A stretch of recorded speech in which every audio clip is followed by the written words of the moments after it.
Hello everyone, I'm Amir and you're watching the Sunny Stammer channel. Welcome to part 5 of my trip to Moscow. If you haven't seen the previous episodes yet, be sure to check out my Moscow playlist. In this video, you'll discover beautiful churches and monasteries. We'll also visit Tsaritsyn, a stunning museum resort with elegant red brick palaces, picturesque landscapes, peaceful ponds, and beautiful nature. But first, it's time for breakfast. So, let's go! Today I'm having a baguette sandwich for breakfast filled with fresh cucumbers, tomatoes, brinza, a traditional salty white cheese, and cabbage salad. Everything is incredibly delicious.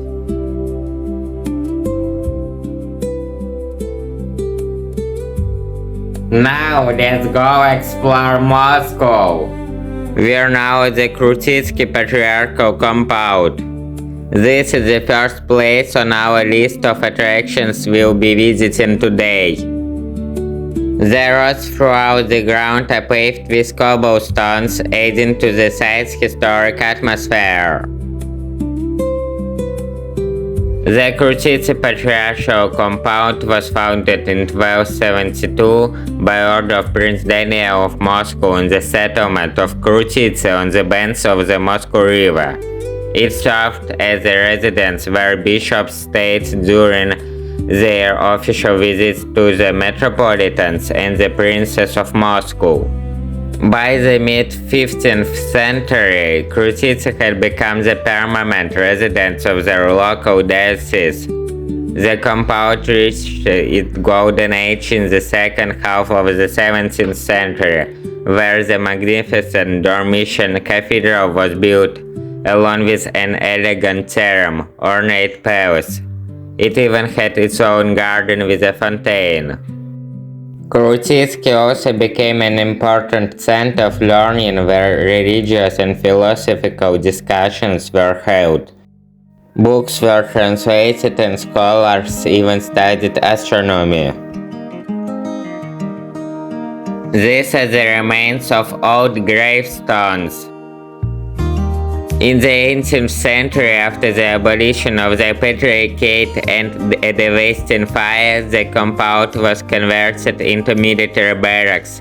Although the Dormition Cathedral continued to function as a church. After the Russian Revolution, however, the cathedral was closed and looted, and the surrounding buildings were turned into residential housing. The first restoration work began in 1948 and continued for nearly 30 years. In the 1960s, Krutitsy was officially recognized as a museum site, with part of the complex becoming a storage facility for the State Historical Museum. Religious services resumed in the 1990s, when the part of the compound was returned to the Russian Orthodox Church.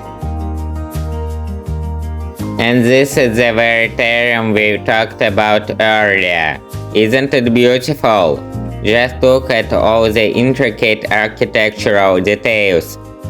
It's truly an impressive piece of craftsmanship.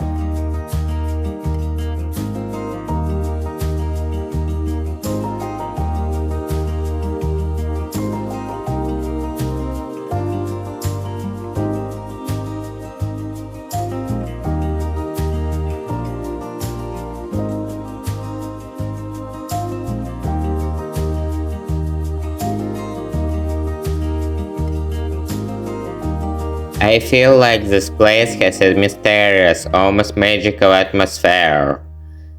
The unpainted brick walls, darkened by time, the cobblestone paths, and the lush trees and overgrown grass all give it a unique character. It's a quiet and there are very few people around, even though a major highway is just a short distance away.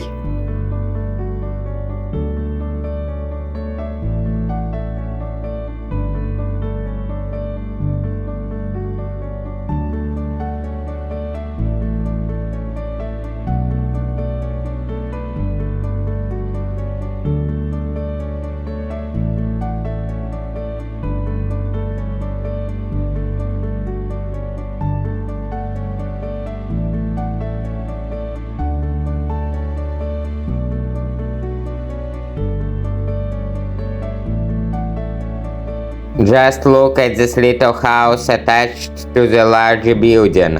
It's so cute, isn't it?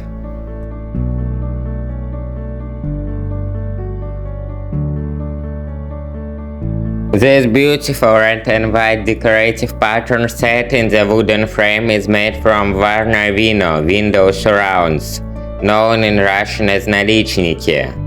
These remarkable wooden decorations were brought here from the historic merchant town of Varna Vino near Nizhny Novgorod. They are a wonderful example of the elegant Volga-Region style of the 19th century. Their distinctive rounded tops were a hallmark of the local merchant architecture, and similar nalichniki can still be seen on many of the town's surviving historic buildings today. That was a wonderful walk around the Krutitsy Patriarchal compound. Now it's time to leave and head to the monastery just next door. On the way, I will show you a few interesting places, starting with this beautiful house. In the distance, you can already see the monastery's beautiful bell tower.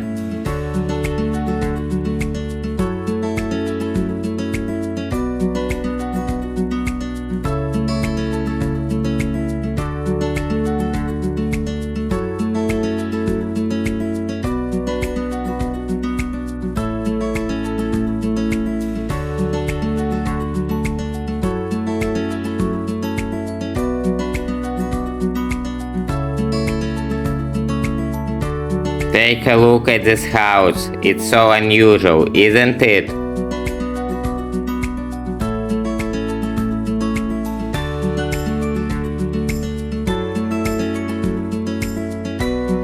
Here's a closer look at that unusual house.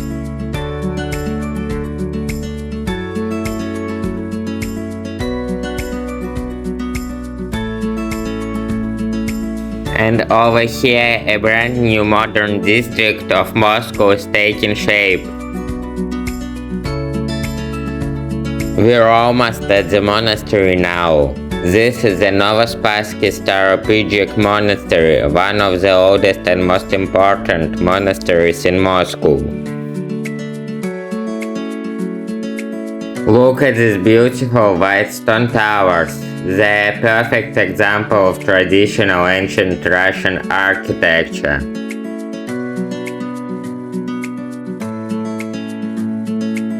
Let me tell you the history of this monastery. The Novospassky Monastery was founded in 1490 by Grand Prince Ivan III, who moved the monks of the Kremlin monastery outside the city walls.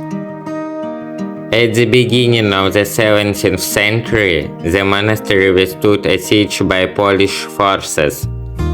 In 1612, near its walls, the Russian militia prepared for the final liberation of Moscow from the Polish-Lithuanian invaders. During the reign of Empress Catherine II, the monastery lost all of its estates in 1764 as part of her reforms. During Napoleon's invasion of Russia in 1812, the monastery was severely damaged, including by a major fire. Restoration began in early 1813 as part of a program to rebuild Moscow monasteries damaged by French. By 1820, the buildings affected by the war had been repaired. After the fall of the Russian Empire, the monastery was closed in 1918. In 1968, it was dedicated to create a museum dedicated to the history and modern practice of restoration work in the Soviet Union. The restoration of the monastery lasted for many years. The revival of monastic life began in April 1991 when the monastery was returned to the Russian Orthodox Church.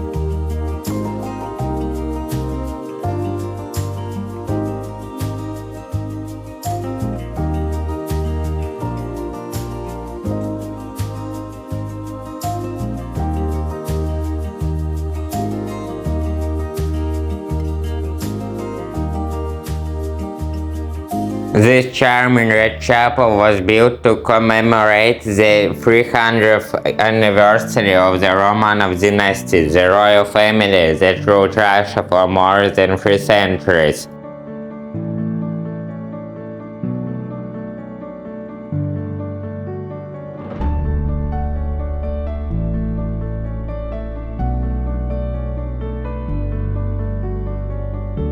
We've finished exploring this monastery. I hope you enjoyed it as much as I did.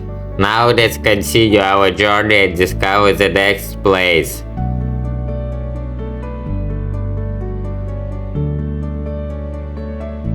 We are now in the Tagansky district of Moscow, one of the city's historic neighborhoods where old architecture and modern life come together. We stopped by a shopping mall for a quick snack and enjoyed a bread roll we had brought from home, topped with correct processed cheese. The shopping mall also offers a beautiful view of the city through its large windows. It's really delicious. The Tagansky district is full of charming little buildings, like this lovely blue house. Now let's continue our walk. We picked up a lemon cherry flavored ice pop at a nearby store. Let's enjoy it on our way to the monastery.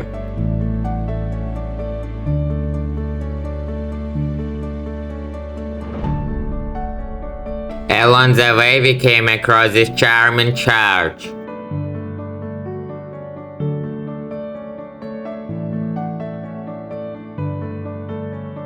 One of the things I really love about the Tagansky district is its charming two-story houses.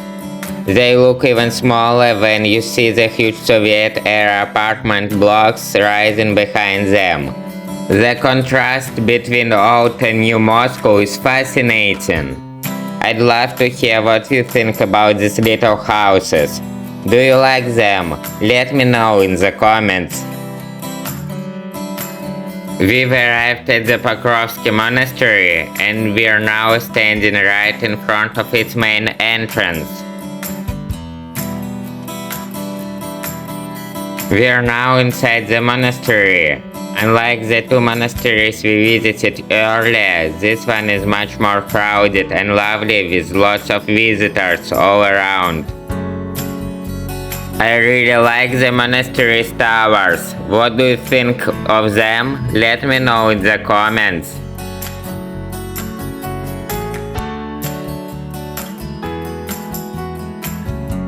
The Pokrovsky Staropetriarchal Convent in Moscow was founded in 1635 and it is one of the city's most visited monasteries.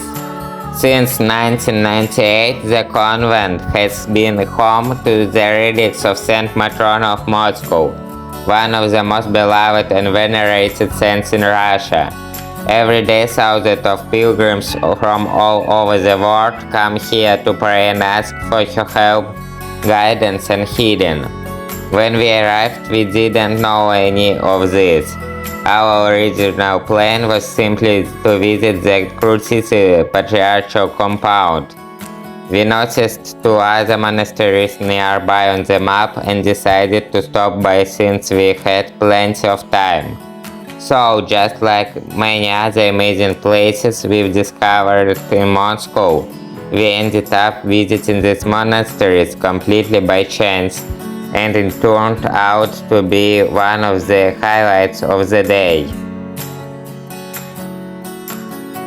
We are leaving the monastery now and continuing our walk. On this wall there's a mural of the Tagansky district. Do you recognize those little houses we saw earlier?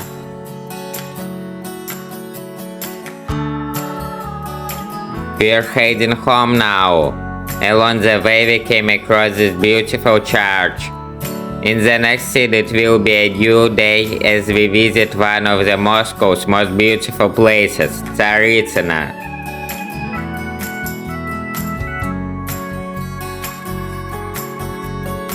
Our journey today begins at the metro station. We're about to get on the train and head to Tsaritsino.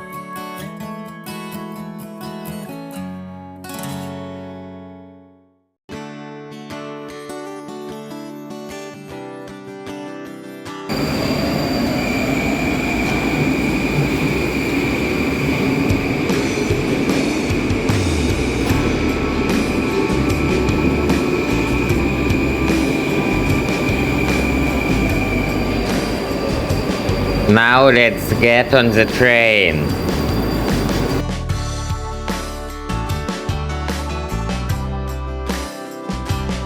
This display shows the upcoming stations. We noticed a beautiful metro station decorated with images of fish, so we decided to get off and take a closer look. This is Nagatsinsky Zaton metro station. It was opened on March 1st, 2023. The main idea behind the station's interior design was to transform a transport facility into a kind of underwater museum dedicated to the inhabitants of the rivers of the Moscow region. The realistic images of fish create a unique and memorable atmosphere. The expressive mosaics and bright unusual fish designs make the station one of the most recognizable and impressive stations in the Moscow metro.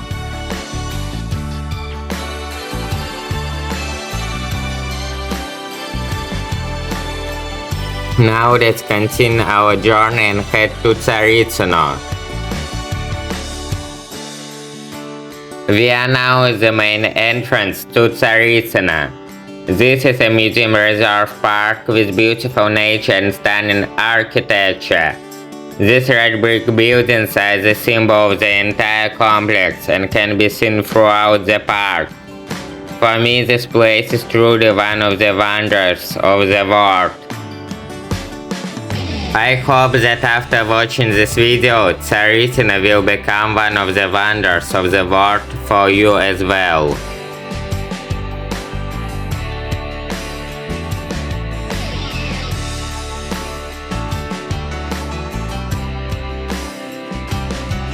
Look at these birds, they are the shelducks. I talked about them in one of my previous Moscow videos. They are such funny and unusual birds. Right now they almost look like a herd of cows peacefully grazing on the grass.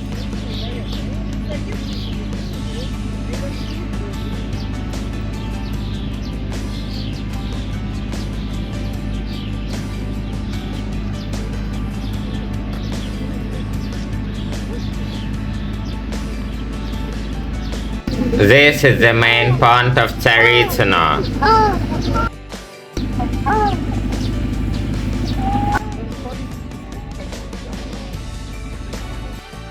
The sound you just heard was the call of the rises shelducks.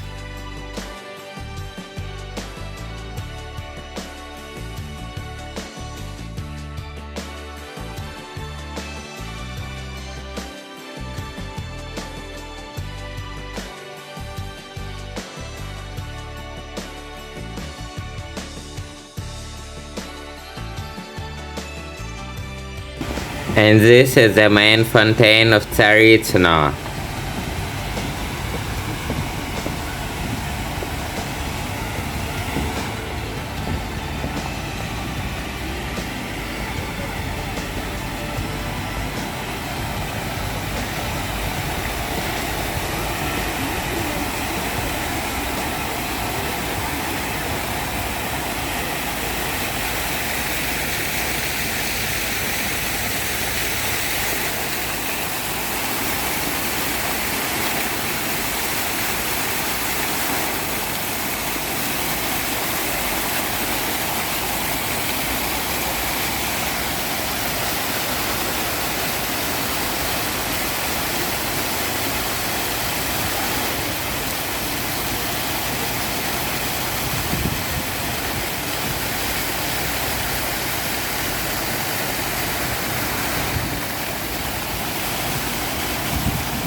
Can you see the rainbow in the fontaine?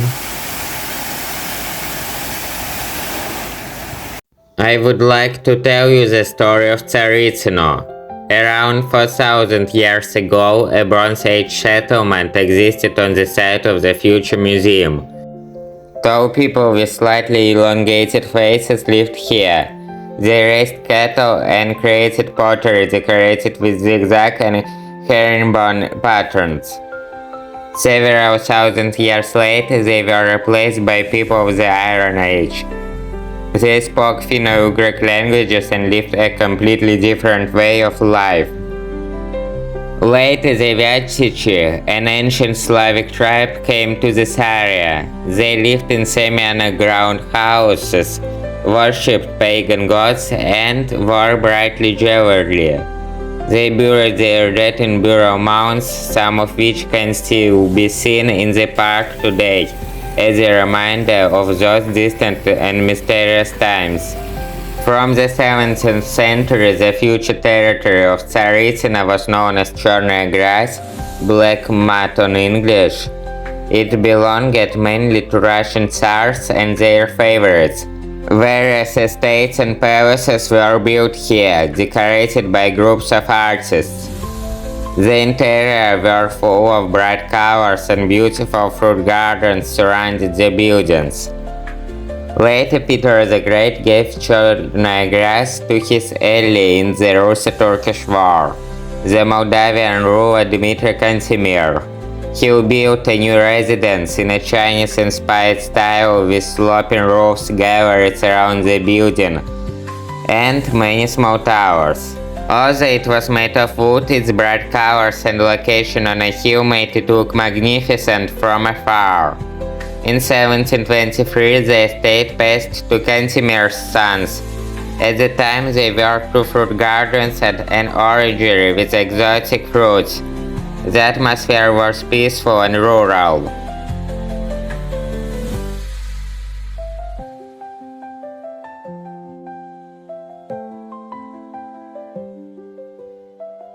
These are the foundations of one of the original historic buildings. This beautiful building is the Grand Palace of Tsaritsino. Now let's get back to the history of Tsaritsino. This was the place that Empress Catherine II discovered in the spring of 1775. While walking in the area with her son and daughter-in-law, she was fascinated by the beautiful landscapes and the Cantemir estate. The purchase was completed within just 1 week. At the end of May 1775, Catherine II bought the estate and surrounding villages. That same summer, the village of Chornaya Grass was renamed Tsaritsino, which means belonging to the Tsarina. A grand palace complex was planned here. However, over time the palace buildings began to deteriorate. In the early 19th century, the park was improved, stone pavilions appeared, and Tsaritsino became a popular place for walks and recreation. Some buildings were transformed into a coffee house and a hotel, while visitors could have lunch in the park pavilions. In 1860, Emperor Alexander II made a practical decision. The old palace buildings and land were leased out. This marked the beginning of a long period when Tsaritsino became a famous summer cottage area. Writers, artists, composers, and actors came here to rest. By the end of the 19th century, Tsaritsino had become a comfortable and prestigious suburban settlement. After the October Revolution, Tsaritsino and surrounding territories were renamed Lenina. Private cottages were confiscated and communal apartments were created in the old buildings. In 1927, on the 10th anniversary of the revolution, a historical and art museum opened here. It became popular, attracting more than 20,000 visitors every year. People came to see Bajanov's architectural drawings and archaeological discoveries from the Krutitsy burial mounds. However, in the 1930s, the museum changed its focus. Historical exhibits were replaced with agricultural displays featuring tractors and farming equipment. The museum quickly lost popularity and was eventually closed. In 1984, the State Museum of Decorative and Applied Arts of the Peoples of the USSR was opened in Moscow. Thanks to the efforts of its first director, artist Ilya Glazunov, the Tsaritsyn architectural ensemble was transferred to the museum. In 1992, it officially became the Tsaritsyn Museum Reserve. Large-scale restoration began. From 1987 to 1995, Russian and Polish specialists restored almost all historical buildings, except the Grand Palace and Bread House. Between 2005 and 2007, the park and pavilions were renovated and improved. On September 2, 2007, the reconstructed Tsaritsyn Palace complex was officially opened. From that moment, this historic place received a new life and became one of the most beautiful cultural landmarks in Moscow.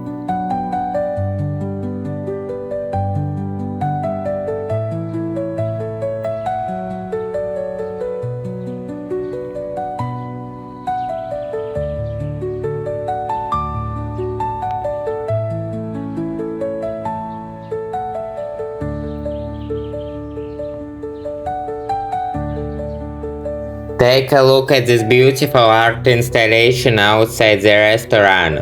It looks a little unusual, yet at the same time it feels incredibly enchanting, mysterious, and almost magical. Somehow it even fills me a sense of nostalgia.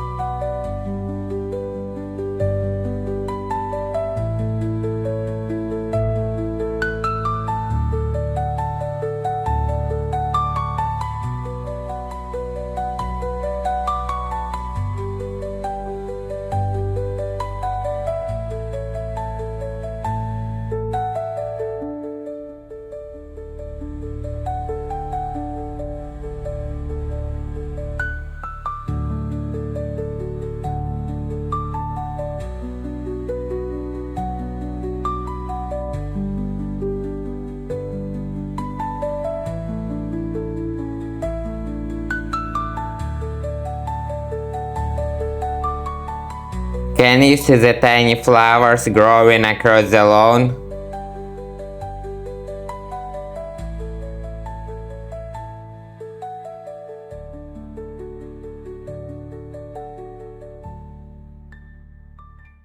I'd like to share some of the myths and legends surrounding Tsaritsyn. The Tsaritsyn Museum Reserve is surrounded by countless stories and mysteries.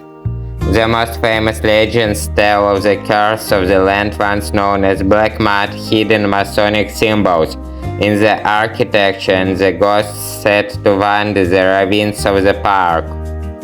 Long before the imperial residence was built, this area was called Chernaya grass, black mud, because of its marshy landscapes and natural springs. According to legends, this was once a sacred site of the ancient Krutitsy tribe where pagan rituals were performed and tribal leaders were buried. Some believe that disturbing this ancient ground brought misfortune to all of the Catherine the Great's construction projects. There is one historical fact that adds to this legend. After Catherine II saw the palace that had been built, she ordered it to be demolished and redesigned. Another famous story is connected with the first architect Vasily Bajanov, who was a member of a Masonic lodge. According to the legend, he secretly incorporated Masonic symbols such as pentagrams, Moses crosses, and compasses into the decoration of buildings like the bread house and the figured gate. It is said that when Catherine II visited the unfinished residence in 1785, she saw the symbols as a threat to her authority, became furious, ordered parts of the palace complex to be demolished and dismissed by Geneva from the project. Even today, visitors sometimes speak of strange sounds and mysterious fog drifting through the ravines near the ponds. One of the most famous places is the so-called Mermaid's Gate, where, according to local folklore, people may encounter shadows from the past at dusk. Whether these stories are true or not, they certainly make Tsaritsyn feel even more mysterious and magical.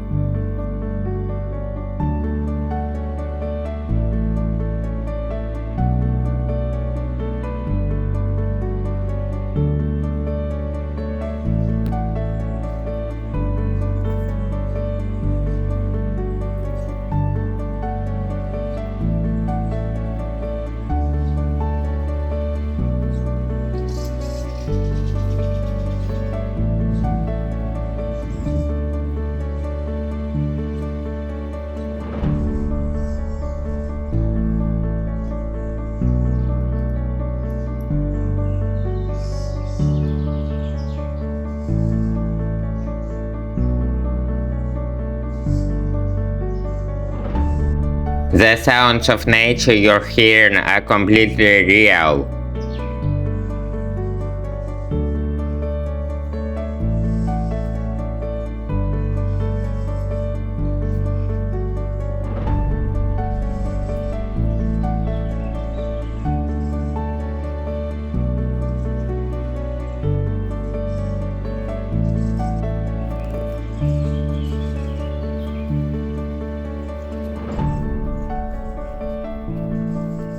We're now walking through the wider part of the park. It really feels as if we've left the city behind and wandered deep into a peaceful forest. I actually wanted to visit Tsaritsyn a year ago when we were passing through Moscow, but we simply didn't have enough time. This time, though, we finally made it. Tsaritsyn is mentioned in the works of several Russian classic writers. One example is Ivan Turgenev's novel On the Eve, which I read about 8 months ago. Turgenev was a 19th century Russian novelist, and much of the story takes place in Moscow. At one point, the main character traveled to Tsaritsyn. Back then, Tsaritsyn was a countryside estate located several hours from Moscow by carriage. Today, it is part of the city itself. Isn't it amazing how dramatically everything has changed? In his novel, Turgenev describes Tsaritsyn as a paradise on earth. After reading those pages, I wanted even more to visit this place myself. And now that I'm finally here, I can honestly say that I completely agree with the great writer. It's time for a little snack. This is sweet buns filled with jam and cottage cheese, which we bought at a local store. Look at this beautiful landscape. Isn't it absolutely wonderful? Tell me in the comments.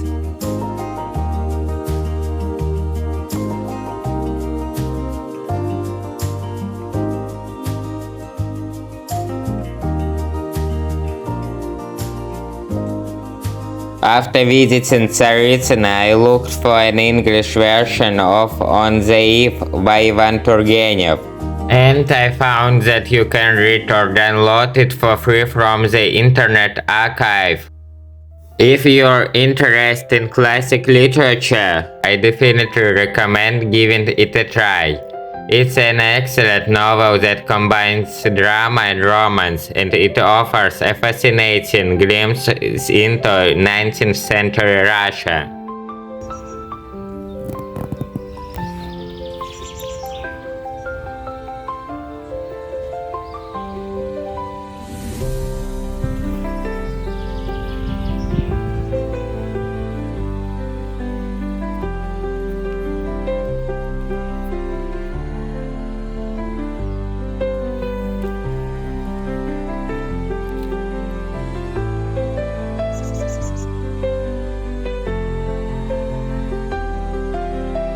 While researching Tsaritsyn online, I came across this modern poem written by the author of a website.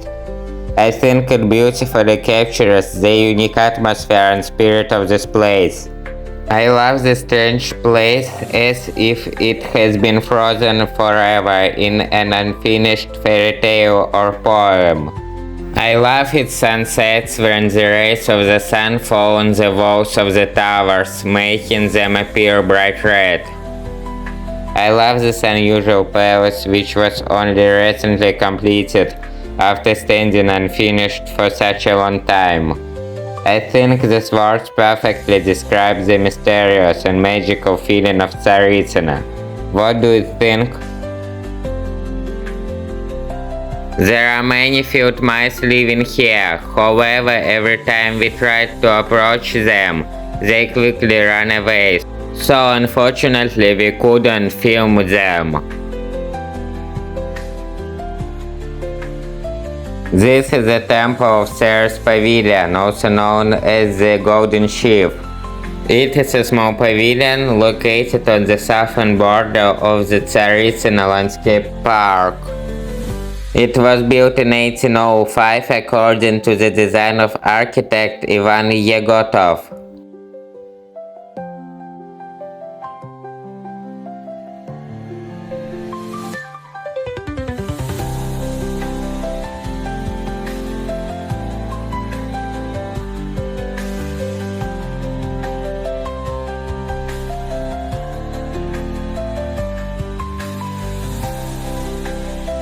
While walking through the park, you can come across beautiful spots like this picturesque little bridge.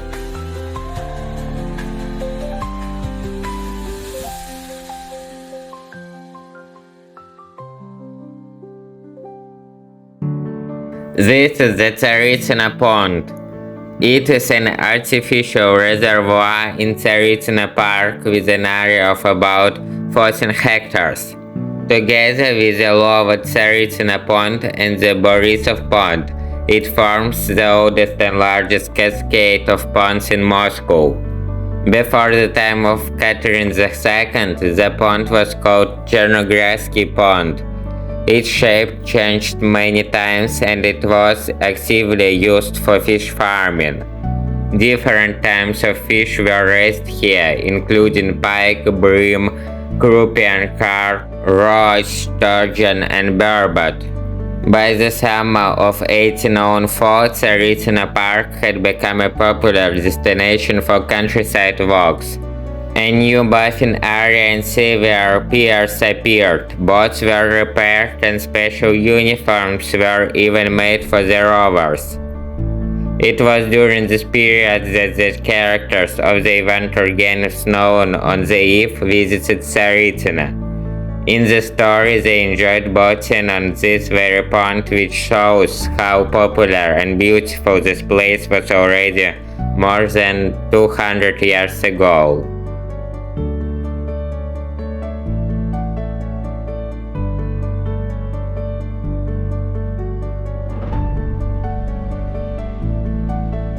This is the tower ruin.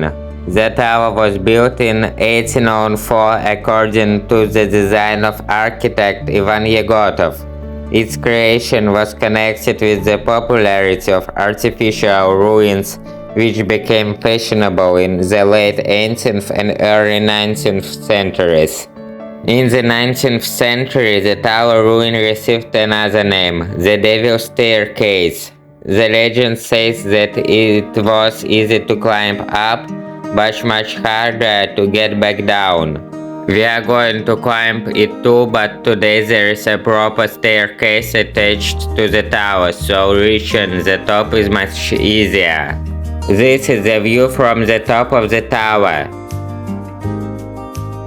We have returned to the pond and are slowly making our way towards the exit.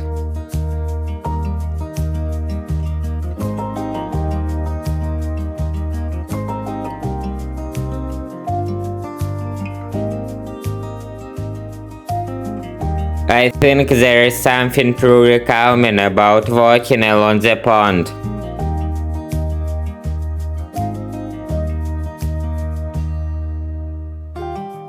Can you see the yellow building hidden among the leaves of the trees?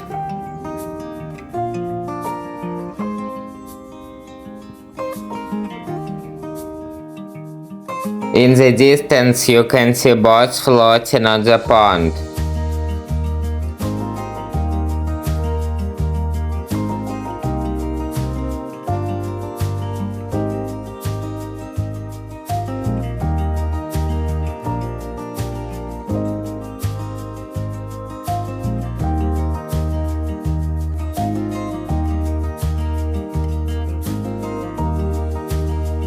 Unexpectedly, we came across some geese.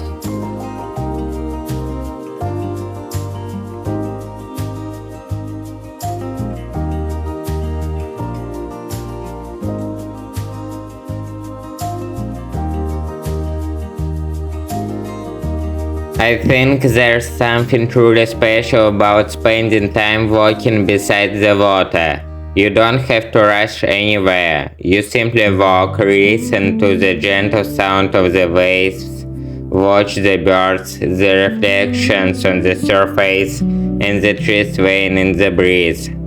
After a while, you notice that your thoughts begin to slow down. The noise of the city fades away, and you start paying attention to the little details around you that you would normally miss. For me, this feels like a kind of walking meditation. You don't need to sit still or close your eyes. Just walking through a beautiful place like this can help you relax, clear your mind, and enjoy the present moment. Do you also find walks by the water calming? Let me know in the comments.